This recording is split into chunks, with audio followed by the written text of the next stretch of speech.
ito nga, nag-file ako ng criminal case. Kasi yun lang yun, mahirap naman yung magsasalita ka lang.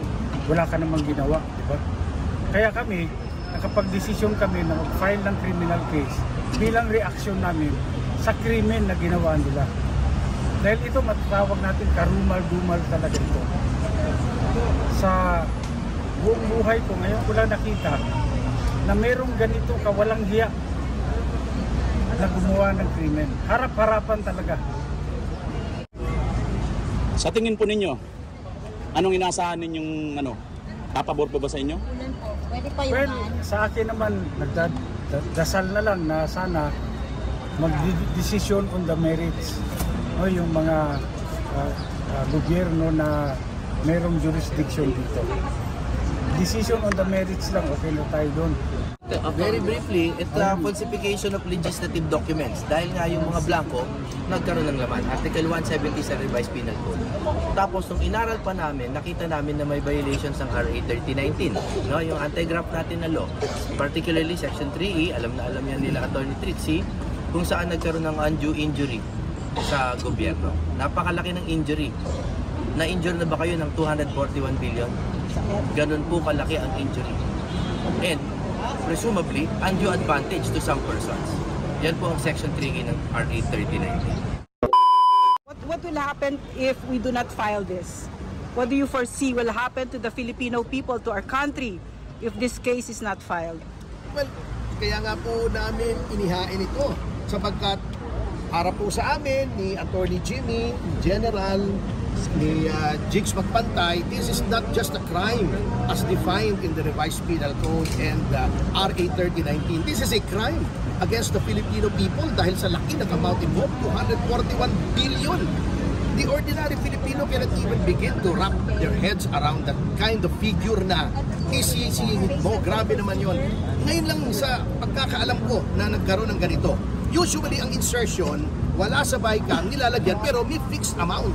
Ngayon lang ako nakakita ng insertion na zero, bahala ka sa buhay mo kung anong ilagay mong amount. Parang nag-issue ng blank check ang gobyerno natin sa paggastos nitong mga appropriations na ito. And the ay, ito na pala si speaker. Sige. Tapusin ko lang yung sentence mo. And Congress is supposed to be the guardian, the safekeeper of the public purse. Ano nangyari? Kamote. Okay. So, for ordinary Filipinos, para mas maintindihan nila, ano yung itsura nito on the ground pag ito'y natuloy, itong budget na ito? Well, makikita natin that there will be expenditures of public funds na hindi dumaan sa tamang proseso, hindi inaprubahan ng BICAM. Isiningit, hindi lamang, ito isang panliling lang, hindi lamang sa sambayan ng Pilipino, ngunit sa ating Pangulo kung talagang hindi niya alam na may insertions. Kung alam niya, well, then he has to answer for that. Anong tingin mo? Alam niya o hindi niya alam? I don't want to, I always presume good faith. Alam mo naman ako, I always want to give the President the benefit of the doubt, although I doubt the benefit. All of you are giving him the benefit of the doubt. You don't think that the President is involved in this? Unless I see any evidence. Seriously, I'm willing to impute good faith to him because good faith is always presumed. Okay, all right. Attorney Jamie Bundok po, ano masasabi po ninyo? Reaction lang po ninyo sa mga magsasabi na kayo po ay malapit na kaalyado ni Pangulong Duterte at member po kayo ng PDP. O, ano naman ngayon? Bilang Yan ang sagot. Kaibigan ko siya. Pero hindi po lahat tayo, porque may kaibigan, kikilingan na natin kung sila mali o tama. Pero in this case, wala po itong kinalaman kay Pangulong Duterte. Ito po ay may kinalaman sa Republic of the Philippines versus the person's name.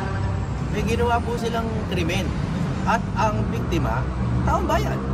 Sa tinatanong po ni Doc Badoy kanina, ano ang magiging itsura nito on the ground kung makalusot? Yun na nga masakit, palagay ko hindi natin makalata. Kasi puro mga agriculture, irrigation, hindi natin makikita kung paano nawala yung 241 billion. We will not feel it. Kaya nga nila pinaglalaban ngayon sana mailusot, kaya pinirmahan ng December 30, kaya sinusubukang bilisan ng ganyan, para nga hindi na natin maramdaman pag naipasa na. Kaya po namin pinipigilan. How about kay Congressman Alvarez? Opo. Ano rin po ang inyong reaksyon tungkol doon kasi bilang politiko rin po kayo? Well, ang reaction ko, ito nga, nag-file ako ng criminal case. Kasi yun lang yung, mahirap naman yung magsasalita ka lang. Wala ka namang ginawa, di ba? Kaya kami, nakapag-desisyon kami na mag-file ng criminal case bilang reaksyon namin sa krimen na ginawa nila. Dahil ito, matatawag natin karumal-dumal talaga ito. Sa buong buhay ko, ngayon ko lang nakita na merong ganito kawalang hiya na gumawa ng krimen. Harap-harapan talaga. Sa tingin po ninyo, anong inaasahan ninyong papabor po ba sa inyo? Pwede pa yung Well, sa akin naman, nagdasal na lang na sana mag-decision on the merits.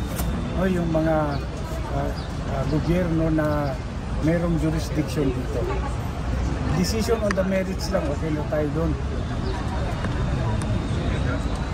Malaki po ang tiwala namin sa ombudsman na patas itong didinggin kaso na to.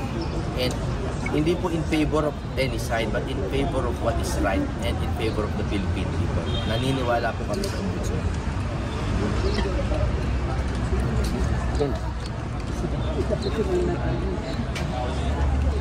Boss Buds, tanong. Pero for the record ulit, ano po yung mga sinampan yung kaso? Nasaan si Attorney Topacio? Very briefly, it's the falsification of legislative documents. Dahil nga yung mga blanco, nagkaroon ng laman. Article 170 sa Revised Penal Code. Tapos, nung inaral pa namin, nakita namin na may violations ng RA 3019. No? Yung anti-graft natin na law. Particularly Section 3E, alam na alam yan nila Attorney Trixie, kung saan nagkaroon ng undue injury sa gobyerno. Napakalaki ng injury. Na-injure na ba kayo ng 241 billion? Ganun po kalaki ang injury. And presumably, undue advantage to some persons. Yan po ang Section 3E ng RA 3019. Palap lang. Bukod po dito sa pagsampa niyo sa ombudsman, mayroon po bang doon sa Quezon City RTC? Di po. Noong una po kasi ang balak namin mag-file sa prosecutor's office.